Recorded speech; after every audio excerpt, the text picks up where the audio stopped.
pengetahuan dan pemahaman mengenai APBN dan perbendaharaan negara itu masih perlu untuk terus ditingkatkan, disebarluaskan sehingga masyarakat memahami betul apa itu instrumen fiskal, apa itu APBN, sehingga mereka bisa melihat secara lebih lengkap, komplit bagaimana instrumen itu bekerja, bagaimana kita berpartisipasi, bagaimana kita meminta pertanggungjawaban, dan bagaimana kita ikut mengawasinya.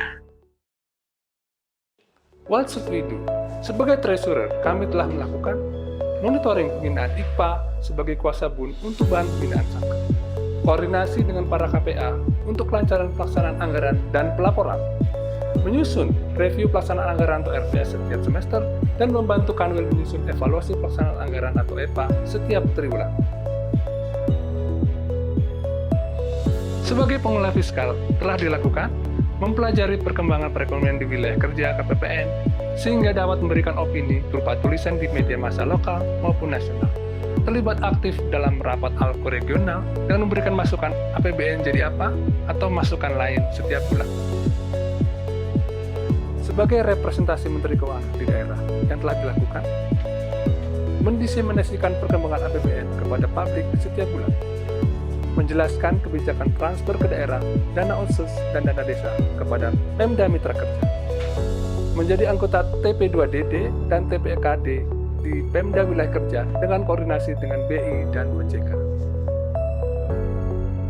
Sebagai manajer internal yang telah dilakukan, mendorong penerapan budaya Kemenq dan DJPB untuk menjaga kualitas pelayanan dan menjaga citra KPPN di mata stakeholder, mewujudkan KPPN sebagai learning organization dengan memastikan jalannya FGD GKM atau sharing session, mewujudkan KPPN sebagai organisasi yang agile dan kompetitif untuk mendorong pegawai aktif berolahraga, menciptakan atau melaksanakan instrumen untuk menjaga motivasi pegawai seperti pemilihan best employee, coaching, mentoring, kegiatan pembinaan mental, dan capacity building.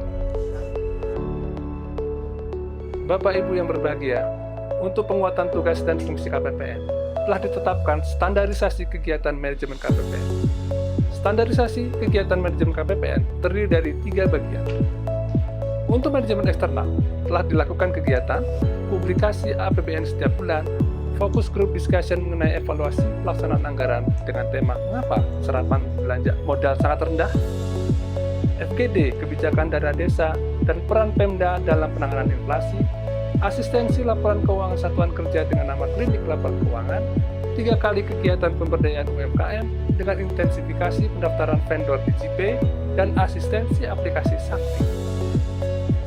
Untuk penguatan kapasitas perbendaharaan, telah dilakukan beberapa kali kegiatan GKM dengan mengambil tema optimalisasi KKP, implementasi SKPP online, reversement spam, ketepatan proses SPM SP2D 1 jam, dan rekonsiliasi.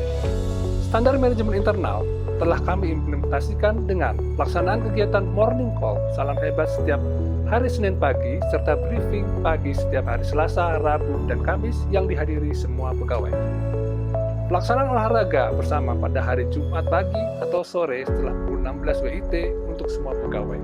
Turnamen tenis meja antar seksi atau subak, lomba dalam rangka HUT RI ke-77, partisipasi dalam kegiatan Hari Uang ke-76, mendorong setiap pegawai untuk mengikuti kegiatan pembinaan mental sesuai dengan agama dan kebudayaan masing-masing, pelaksanaan evaluasi kepatuhan internal dan kinerja yang disatukan dengan agenda dialog kinerja organisasi setiap bulan, pelaksanaan evaluasi keuangan satuan kerja, dan pelaksanaan capacity building atau family gathering triwulan 3 tahun 2022.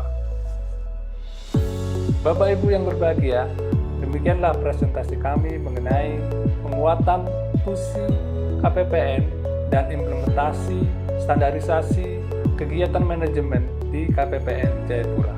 Terima kasih.